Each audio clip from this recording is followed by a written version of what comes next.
Assalamualaikum students, how are you all? I hope you all are fine. आज की session में हम अपना मैथ्स पढ़ेंगे।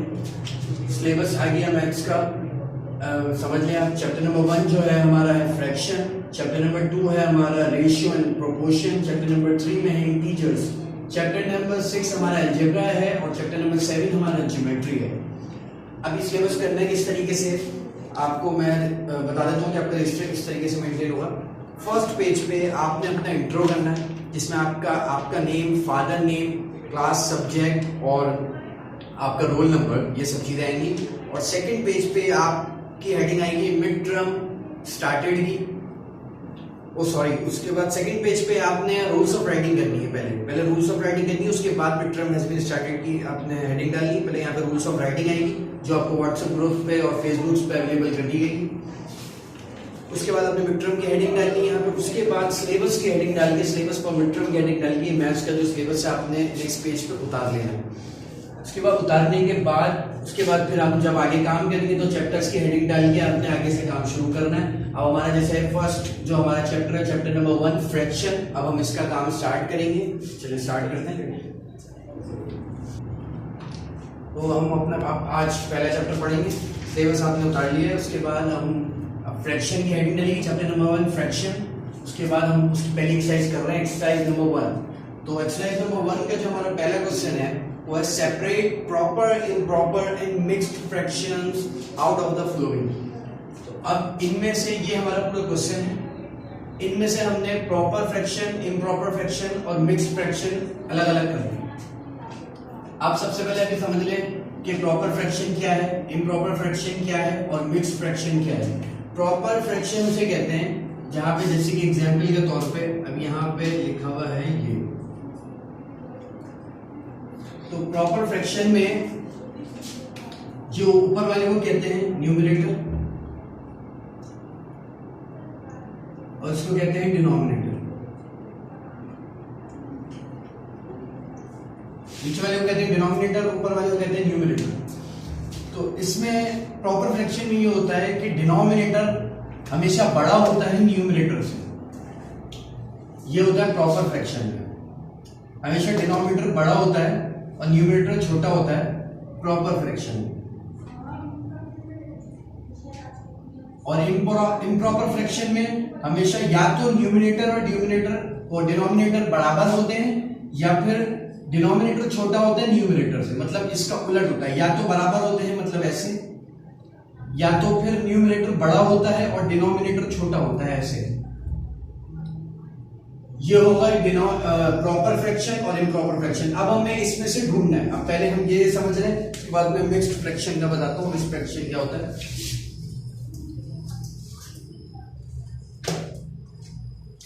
अब यहां पे देखें कौन सा ऐसा क्वेश्चन है जिसमें अभी सब अलग अलग है, इन सब के बीच में कॉमास है, ये सब अलग अलग क्वेश्चन है, ये सब एक नहीं है, ये अलग अलग है। अब इनमें से हमें देखना है कि कौन सा ऐसा है। सबसे पहले प्रॉपर फ्रैक्शन निकालना है। तो प्रॉपर फ्रैक्शन में क्या बताया मैंने कि डिनोमिनेटर हमेशा बड़ा होता है न्यूमरेटर से। तो न्यूमरेटर हमने यहाँ पे देखना है कि न्यूमरेटर इनमें से किसका सब छोटा है और डिनोमिनेटर बड़ा है। अब यहाँ सबसे पहले देख लें 3/7, तो उसका डिनोमिनेटर बड़ा है और न्यूमरेटर छोटा है, तो 3/7 ये प्रॉपर फ्रैक्शन है। उसके बाद देखें 5/8, अब इसका भी डिनोमिनेटर बड़ा है न्यूमरेटर से, तो ये भी प्रॉपर फ्रैक्शन है। उसके बाद आगे चले 12/5, तो इसका डिनोमिनेटर छोटा है न्यूमरेटर से, तो ये है इम्प्रॉपर फ्रैक्शन, मतलब 12/5 है इम्प्रॉपर फ्रैक्शन। उसके आगे चले तो ये 1, 2 और 5 इसको छोड़ दें। इसके आगे चले 7/3, इसमें भी डिनोमिनेटर छोटा है न्यूमरेटर से, ये भी है इम्प्रॉपर फ्रैक्शन। उसके बाद इन होल्स वालों को छोड़ दें, ये होल का कंपाउंड का है, ये होल का है, इसको भी छोड़ दें। अभी 9/23, अब इसमें डिनोमिनेटर बड़ा है और न्यूमरेटर छोटा है, तो यह आएगा प्रॉपर फ्रैक्शन में 9/23। उसके बाद 29/7, तो इसका डिनोमिनेटर छोटा है न्यूमरेटर से, तो ये है इम्प्रॉपर फ्रैक्शन, ये होगा 29/7। अब इसके अलावा ये जो होल वाले रह रहा है, ये जो होल वाले होते हैं इन्हीं ही मिक्स्ड फ्रैक्शन कहते हैं, जिनके अंदर बाहर होल में जो है वो आंसर आ रहा हो, प्लस के लिए होल में नंबर हो बाहर, तो ये जो होल वाले होते हैं, एक ये और एक ये, ऐसे इनको कहते हैं मिक्स्ड फ्रैक्शन। तो ऐसे लिख देंगे हम 2/5 और होल में है इसमें 1 और सेकंड में है 4/7 और इसमें होल में है 2। ये हमारा हो गया प्रॉपर फ्रैक्शन, ये हमारा हो गया इम्प्रॉपर फ्रैक्शन और ये हो गया हमारा मिक्स्ड फ्रैक्शन। ये हो गया हमारा क्वेश्चन नंबर 1। आई होप कि आपको समझ में आ गया होगा। एक बार और रिवाइज कर लेते हैं। नीचे वाले को कहते हैं डिनोमिनेटर और ऊपर वाले को कहते हैं न्यूमरेटर। प्रॉपर फ्रैक्शन में डिनोमिनेटर बड़ा होता है न्यूमरेटर से, मतलब नीचे वाला बड़ा होता है ऊपर वाले से। इम्प्रॉपर फ्रैक्शन के अंदर डिनोमिनेटर छोटा होता है न्यूमरेटर से, मतलब नीचे वाला छोटा होता है ऊपर वाला बड़ा होता है। और मिक्स्ड फ्रैक्शन में ऊपर वाला छोटा है नीचे वाला बड़ा है, इससे कोई लेना देना नहीं है, कौन कितना बड़ा है क्या है क्यों है कुछ नहीं पता, ना ही कुछ लेना देना। मिक्स्ड फ्रैक्शन में सीधा सीधा हम देखते हैं होल में आंसर, होल में आंसर है तो वो मिक्स्ड फ्रैक्शन है। ये तीनों हो गए। अब हम करेंगे हमारा क्वेश्चन नंबर 2। क्वेश्चन नंबर 1 हमने कर लिया है, हमारा क्वेश्चन नंबर 2 है write two fractions equivalent to each of the following fractions. अब हमें ये फ्रैक्शंस दिए ना, बुक के अंदर इसमें 1 2 3 4 5 करके नहीं दिए, बुक में कॉमास में लिखे हैं। क्वेश्चन नंबर 2 के अंदर जो पेज नंबर 4 पे है हमारे 1.1 की एक्सरसाइज 1.1। तो अब इसमें करना क्या है, हमें टू फ्रैक्शंस इक्विवेलेंट जो इस फ्रैक्शन के हैं वो हमें निकालने हैं। तो बेसिकली अगर इजी वर्ड्स में कहें तो इजी वर्ड्स में सिर्फ हमें इतना करना है कि हमें इसका डबल मल्टीप्लाई पे टेबल निकालना है, फ्रैक्शंस निकालने हैं इस तरीके से। जैसे अभी हमें क्वेश्चन दिया हुआ है 1/2, तो अब इसके अंदर 1 1 जा 1 होता है, अब 2 निकालना, 1 2 जा 2 होता है। और वैसे ही नीचे 2 2 जा 4, ये हो गया एक फ्रैक्शन। अब दूसरा फ्रैक्शन क्या है, 1 3 जा 3 और 2 3 जा 6, ये होगा इसके दो फ्रैक्शन। इस तरीके से इन सबके फ्रैक्शन निकालने हैं। जैसे मैं एक और आपको बता देता हूं करके, उसके बाद ये नीचे के 3 जो है वो आपने होमवर्क खुद करने हैं, क्योंकि इजी है, सिंपल है, बहुत आसान है, इसलिए मैं सारे नहीं करवाऊंगा, 2 करवा रहा हूं, आपको इजीली समझ में आ जाएगा कि ये जो हमें फ्रैक्शन दिया हुआ है इसके 2 मल्टीप्लिकेशन जो है ना, 2 इक्विवेलेंट जो फ्रैक्शन है वो निकालने हैं। तो फर्स्टली 3 को जो है ना 3 1 जा 3 यहां पे लिखा हुआ है, 3 2 जा 6 होता है। वैसे ही 4 2 जा 8 और इसका दूसरा फ्रैक्शन क्या है, 3 3 जा 9 4 3 जा 12, ये होगा 2। चलो थर्ड भी करवा देता हूं, बाकी के 2 आप लोग होमवर्क में ले लीजिएगा। अब जैसे 7 का आ गया तो 7 2 जा 14 और 8 2 जा 16। अब जैसे 7 2 जा 14 हो गया, 7 3 जा 21 और 8 3 जा 24, ये इस तरीके से हो गया। अब बाकी बचे हुए जो 2 हैं वो आपने होमवर्क करने हैं, ये भी इसी तरीके से होगा, ये भी इसी तरीके से होगा, बिल्कुल सेम होगा, सिर्फ टेबल्स एक इजी वे में अगर आप देखें तो टेबल्स पे हम चल रहे हैं कि 7 1 जा 7 7 2 जा 14 7 3 जा 21 8 1 जा 8 8 2 जा 16 8 3 जा 24। तो सिंपल है, इजी है, उतना मुश्किल नहीं है। नीचे के 2 आपने होमवर्क में लेने हैं। अब हम अपना करेंगे क्वेश्चन नंबर 3। क्वेश्चन नंबर 3 और 4 2 क्वेश्चंस हमारे रहेगा, उसके बाद ये हमारी एक्सरसाइज कंप्लीट हो जाएगी 1.1। तो हम अपना 3 करते हैं, 2 आपने होमवर्क कर लेने याद से, और आई होप कि आपको समझ में आ गया होगा, बहुत ज्यादा इजी है। तो अब हम चलते हैं अपने क्वेश्चन नंबर 3 की तरफ। क्वेश्चन नंबर 2 तक हमने कर लिया था। हमारा क्वेश्चन नंबर 3 है simplify the following fractions to the lowest terms. अब ये जो हमें फ्रैक्शंस दी हुई हैं हमने इनको कैंसिल करना है टेबल की मदद से, और लोएस्ट से लोएस्ट में जो आसानी से हो सके बहुत ज्यादा। अब सबसे पहले हमारी जो टर्म है, अब आप इसको ले लें 60/75। अब 2 के टेबल से शुरू कर सकते हैं हम। जैसे 2 की टेबल में अगर हम देखें तो 2 की टेबल में 60 2 30 या 60 आता है, लेकिन 2 की टेबल में 75 नहीं आता है। उसके बाद आगे चले 3 के टेबल, तो 3 की टेबल में भी 60 आता है, लेकिन 75 नहीं आता है। 4 की टेबल में भी आ जाएगा 60। हम इसको काट सकते हैं, हम इसको कैंसिल कर सकते हैं 5 की टेबल से। जैसे 5 12 जा 60, और आप इसको इजीएस्ट में जो कैंसिल करने की होती है ना, आप पहले जो नंबर होता है ना उससे देख सकते हैं आप। जैसे कि आप ये 5 की टेबल में 75 कब आता है आप ये देख सकते हैं। तो यहाँ पे समझ लें यहाँ 5 है, तो 5 1 जा 5। उसके बाद फिर यहाँ पे 7, अगर 7 में से 5 निकाले तो कितने बचे, 2 बचे, 2 इधर देते हैं आप, तो ये 2 और 5 हो गया 25। तो 5 के टेबल में 25 कब आता है, 5 5 जा 25, तो 5 5 जा 25, तो ये ऐसे कैंसिल कर सकते हैं। 5 15 जा, ये हो गया 75। अब ये दोनों किसके टेबल में आते हैं, जैसे कि ये दोनों 2 के टेबल में भी आते हैं, बल्कि 2 के टेबल में 15 नहीं आता, 3 के टेबल में आते हैं दोनों, 3 4 ज़ा 12 और 3 5 ज़ा 15। अब ये दोनों एक दूसरे के टेबल में नहीं आते, ना किसी के टेबल में आते हैं, तो सिंपली ये हमारा आंसर हो गया 4/5। इस तरीके से आप कर सकते हैं। अब नीचे आ जाए 48 पे, तो अब ये है हमारा 48/96। तो अब इस पे आप इस तरीके से कर सकते हैं, जैसे अब ये कौन सी, तो 2 के टेबल से इजीली सॉल्व हो सकता है। जैसे 48 2 के टेबल में आता है 24 से, और 96 आता है 48 से। क्योंकि 2 4 ज़ा 8 और यहाँ पे 1 बचा तो वहां गया, तो 2 8 ज़ा 16, तो ये 48 से आता है। उसके बाद भी ये 2 से और कैंसिल हो सकता है, जैसे कि 12 से, 2 1 ज़ा 2, 2 2 ज़ा 4, ये आ गया 12 से, और ये भी कर सकता है 2 2 ज़ा 4 और 2 4 ज़ा 8, ये आ गया 24। उसके बाद इसको अगर हम डायरेक्ट कैंसिल करना चाहें, डायरेक्ट कैंसिल नहीं हो सकता, अभी 2 के टेबल से और कैंसिल हो सकता है, जैसे कि 2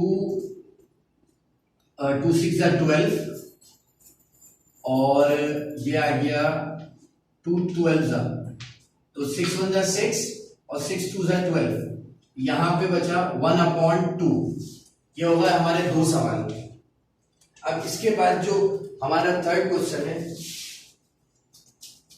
तो थोड़ा नीचे करके लिख लेते हैं ताकि इजीली समझ में आ जाए। अब जो हमारा थर्ड क्वेश्चन है,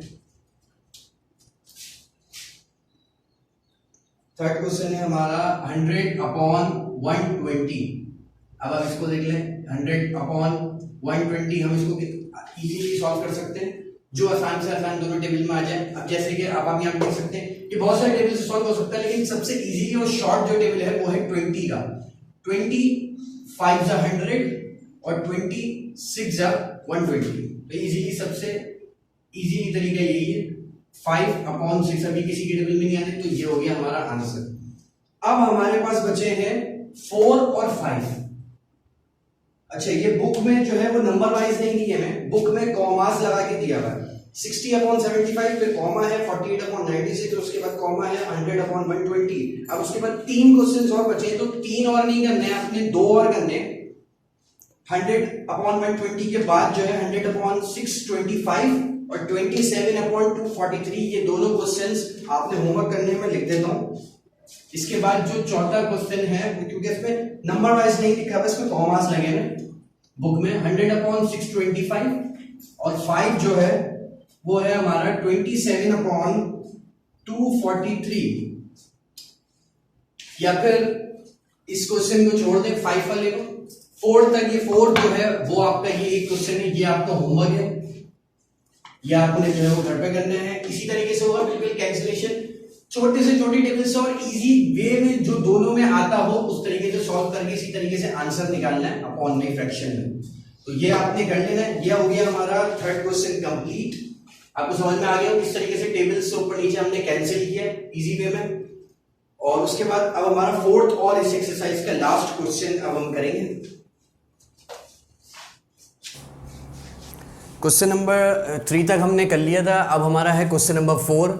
अब इसमें जो है वो हमें या क्वेश्चन है state the property used in the following. अब ये हमें एक फ्रैक्शन दी हुई है, ये हमें एक क्वेश्चन दिया हुआ है, इसका हमने स्टेटमेंट बतानी है कि क्या नाम है। अब इसमें 2 तरीके के नाम है, एक है एसोसिएटिव प्रॉपर्टी और दूसरी जो है वो है कम्यूटेटिव प्रॉपर्टी। अब कम्यूटेटिव प्रॉपर्टी ऑफ मल्टीप्लिकेशन और कम्यूटेटिव प्रॉपर्टी ऑफ एडिशन और एसोसिएटिव प्रॉपर्टी ऑफ मल्टीप्लिकेशन और एसोसिएटिव प्रॉपर्टी ऑफ एडिशन। अब ये 4 सवाल हैं। अब इन चारों के अंदर पहले तो हम ये जान लें कि एसोसिएटिव प्रॉपर्टी और कम्यूटेटिव प्रॉपर्टी है क्या। अब कम्यूटेटिव प्रॉपर्टी के अंदर ये है कि अब जैसे ये सवाल है तो वो ये बोल रहे हैं कि अब आप इसको किसी भी तरीके से प्लस करो। जैसे हम फॉर एग्जांपल ले लेते हैं, इस पोर्शन को ले लेते हैं कि 3/4 और प्लस 5/7। हम अब इसको ले लेते हैं, तो हम इसको किसी भी तरीके से प्लस करें इसका आंसर वही आएगा। मतलब जैसे कि एक ही आंसर आएगा। फॉर एग्जांपल अगर हम इसको इस तरीके से ले लें, जैसे कि यहाँ पे इसका एलसीएम निकाल लिया 4 और 7 का, तो 4 1 ज़ा 4 और 7 1 ज़ा 7। अब 4 7 ज़ा यहाँ पे आ रहा है 28। अब 3 के टेबल में 28 कब से आता है, वो सॉरी 4 में 28 कब आता है, 4 में 28 आता है 4 4 ज़ा 16, 4 5 ज़ा 20, 4 6 ज़ा 24, 4 7 ज़ा 28, तो 7 मल्टीप्लाई होने ऊपर चला गया। और 7 की टेबल में 20 कब आता है, 7 4 ज़ा, तो यहाँ पे भी 4 मल्टीप्लाई होने ऊपर चला गया।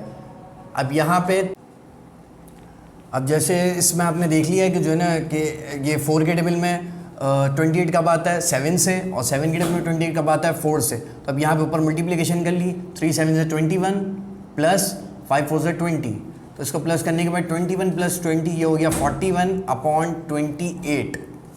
अब अगर हम इसको मल्टीप्लाई कर दें या फिर हम इसको जो है ना सॉल्व करके होल में आंसर निकालें तो वही आंसर आने वाला है जो वहाँ पे आंसर आएगा। तो ये इस तरीके से हम इसको सॉल्व करें। उसके बाद जाहिर सी बात यहाँ पे इज इक्वल टू है तो इसका आंसर और इसका आंसर सेम ही आएगा एक तरीके से। तो बेसिकली बताने का मकसद ये है कि आप प्लस वाला सॉल्व करें तो ये कम्यूटेटिव प्रॉपर्टी कहलाती है इस तरीके से कि दो वेरिएशंस, अब यहाँ पे 2 पोर्शन हैं, 2 पोर्शंस में आपने सॉल्व करा और आप राइट सॉल्व करो या लेफ्ट सॉल्व करो आंसर वही एक जैसा आएगा। तो ये है कम्यूटेटिव प्रॉपर्टी ऑफ एडिशन। अब इसी तरीके से मल्टीप्लाई में 5 8 ज़ा जो आंसर आएगा वही 8 5 ज़ा भी आएगा, और 12 19 ज़ा जो आंसर आएगा वही 19 12 ज़ा भी आएगा। तो अब ये कम्यूटेटिव प्रॉपर्टी यहाँ पे एडिशन हुआ तो ये कम्यूटेटिव प्रॉपर्टी ऑफ एडिशन हो गई, और यहाँ मल्टीप्लाई हुआ तो कम्यूटेटिव प्रॉपर्टी ऑफ मल्टीप्लिकेशन हो गई। अब तीसरे में आ गया, अब एसोसिएटिव प्रॉपर्टी क्या है। तो एसोसिएटिव प्रॉपर्टी में सिर्फ और सिर्फ इतना फ़र्क है कि यहाँ पे 3 वेरिएशंस पे आ गया। अब यहाँ पे 2 था, यहाँ पे आ गया 3। अब इसमें इस तरीके से होता है कि जो सेकंड और थर्ड का जो प्रोडक्ट बनेगा, जो आंसर आएगा, उसको जब फर्स्ट से आप प्लस करोगे तो वही आंसर आना है, और जब फर्स्ट सेकंड का जो आंसर आएगा वो थर्ड से प्लस करोगे तब भी वही आंसर आना है। तो बराबर का आंसर आएगा, लेकिन सिर्फ यहाँ पे 3 वेरिएशंस हो गई, यहाँ पे 2 वेरिएशंस थी। ये 2 वेरिएशंस वालों को अब वो प्लस करेंगे तो कम्यूटेटिव प्रॉपर्टी ऑफ एडिशन होगी, मल्टीप्लाई करेंगे तो कम्यूटेटिव प्रॉपर्टी ऑफ मल्टीप्लिकेशन होगी। वैसे ही इसमें भी अगर प्लस करेंगे तो एसोसिएटिव प्रॉपर्टी ऑफ एडिशन होगी, क्योंकि ये 3 वेरिएशंस हैं और यहाँ पे भी 3 वेरिएशंस हैं। तो इसमें भी अगर आप जो है ना वो इसमें मल्टीप्लाई करोगे तो ये होगी एसोसिएटिव प्रॉपर्टी ऑफ मल्टीप्लिकेशन। अब इसी तरीके से हमें यहाँ स्टेट करना है, तो स्टेट करने का मतलब यही है कि इसका आंसर बताना है कि ये स्टेटमेंट ये है, कहलाता क्या है। तो ये कहलाता है कम्यूटेटिव प्रॉपर्टी ऑफ एडिशन, और वैसे ही ये कहलाता है commutative property of multiplication.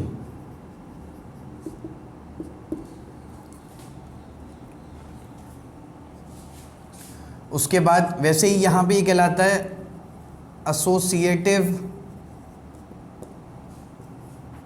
Property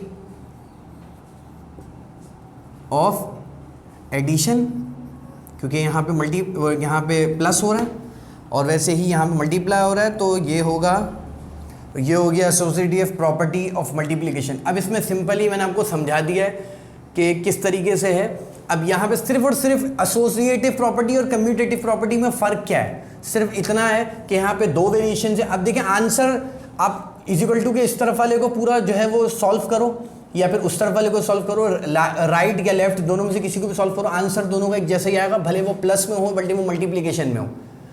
तो ये तो सिंपल लॉजिक है। लेकिन उसके अलावा कम्यूटेटिव और एसोसिएटिव प्रॉपर्टी में क्योंकि जब दोनों में ही आंसर कम्यूटेटिव में भी आंसर दोनों का बराबर आ रहा है और एसोसिएटिव में भी दोनों का बराबर आ रहा है, तो फ़र्क सिर्फ इतना है कि यहाँ पे 2 वेरिएशंस हैं और यहाँ पे 3 है कि यहाँ पे 2 वेरिएशंस का प्रोडक्ट निकालेंगे और वहाँ पे भी दो वेरिएशन का प्रोडक्ट निकालेंगे, तो यहाँ पे ये कम्यूटेटिव कहलाएगी। लेकिन जब 2 का निकालने के बाद तीसरा उसमें प्लस करेंगे तो फिर एसोसिएटिव प्रॉपर्टी का है। जब 3 वेरिएशंस आ जाएंगी भले वो मल्टीप्लिकेशन हो, अब मल्टीप्लाई होगा तो एसोसिएटिव प्रॉपर्टी ऑफ मल्टीप्लिकेशन और प्लस होगा तो एसोसिएटिव प्रॉपर्टी ऑफ एडिशन। वैसे ही जब 2 वेरिएशंस आएंगी तो कम्यूटेटिव प्रॉपर्टी ऑफ, अब यहाँ पे मल्टीप्लाई हो रहा है तो कम्यूटेटिव प्रॉपर्टी ऑफ मल्टीप्लिकेशन, और अगर प्लस हो रहा होगा या एडिशन हो रहा होगा तो कम्यूटेटिव प्रॉपर्टी ऑफ एडिशन। अब ये कहलाएगा। तो ये हमारी 1.1 का लास्ट क्वेश्चन था। क्वेश्चन नंबर 4 अब ये कंप्लीट हो गया। इसके अलावा अब हमारा जो सेकंड चैप्टर होगा फिर हम उसकी तरफ जाएंगे नेक्स्ट सेशन में इंशाल्लाह। तो आई होप कि आपको समझ में आ गया होगा, और अगर नहीं समझ में आया तो वीडियो को बार बार रिपीट करके देखें, अगर क्योंकि सही से समझ में आए। अब ये मैथमेटिक्स है और भले कोई भी सब्जेक्ट हो, अगर आप सही तरीके से समझ के करेंगे तभी आपको समझ में आएगा कि किस तरीके से क्या करना है। अगर नहीं समझ में आता फिर भी तो आप जो है वो रिपीट करके देखें, या फिर आप मैसेज करके पूछ सकते हैं कि क्या है। सब चीज़ें अवेलेबल हैं आपके पास, सब सारे आपको ऑप्शंस दिए गए। तो आई होप कि आपको अब कम्प्लीटली मैंने आपको बता दिया क्या क्या करना है आपको। तो ये हमारा चैप्टर नंबर 1 कंप्लीट हो गया। चैप्टर नंबर 1 की ये चैप्टर नंबर 1 की एक्सरसाइज नंबर 1.1 कंप्लीट हो गई है। अब हम नेक्स्ट सेशन में 1.2 की तरफ जाएंगे। तो इंशाल्लाह फिर नेक्स्ट सेशन में मिलते हैं। Thank you.